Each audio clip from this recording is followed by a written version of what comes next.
waxaan leeyahay reer Puntland saddex wasiir baa meesha ka tagay waa wasiirka qorsheynta iyo xiriirka caalamiga wasiir ku-xigeenka qorsheynta iyo xiriirka caalamiga iyo wasiirka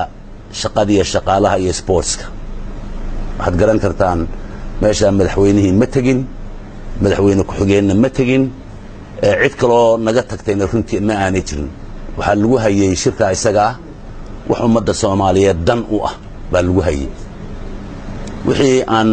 u aragnay inaanay annaga dan noo ahayn kaman aanan qayb gelin go'aan ka soo baxaana nama uu khuseeyo haba yaraatee waxaan u tagnay dhaqaalaha ama new deal-ka higsiga cusub baa lagaga hadlayay runtii ajendayaashii ugu horreysay ee loo soo dirayna kuma aanay jirin in laga hadlayo xitaa doorashooyinka 2016 in laga wada hadlayo iyo arrintan muranka faraha badan dhalisay 4.5 kuma aanay jirin laakiin waxaad moodaa in hadda lagu soo qaadayo sida wararku ay sheegayaan dhinaca siyaasadda haddaan qeexo cid nooga qayb gashay iyo cid go'aan noo geyn karto ama noo soo qaadi kartaa meesha ma jirto hase ahaatee